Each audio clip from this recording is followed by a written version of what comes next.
So I'm going back to the puzzle from the 14th, and I'm going to try to play it against the bot, which I don't expect will be easy. It is a king and a queen against a king and a rook, essentially, once we get rid of that pawn. And my success rate is maybe 50 or 60%. Otherwise, I end up drawing. Of course, the objective is to find a way to fork the king and the rook with my queen. We are going to need our king toward his king, so we'll start with that. And again, this time with tempo. Hit that rook. Let's gift check here.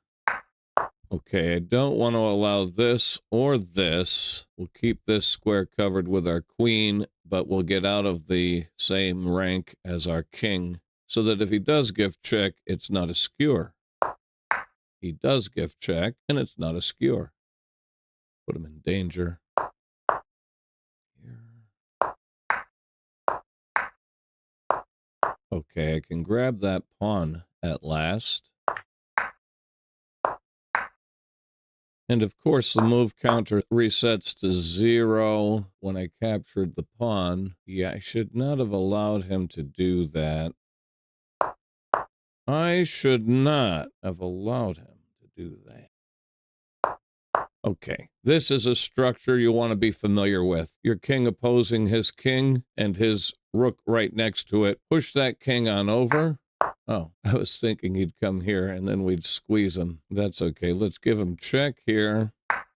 The obvious idea is to force him to the edge so that his king and rook are forced apart. And right, we get that here. He has to move his king to d8. He obviously can't interpose.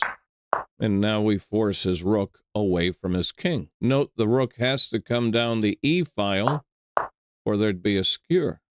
If check here and zigzag, looking for the fork. He has to go back to the d file. Otherwise it would have been a fork. And now we zigzag and there's your fork. And at last, now we just use our dance with the king technique. Bring in our own king to help.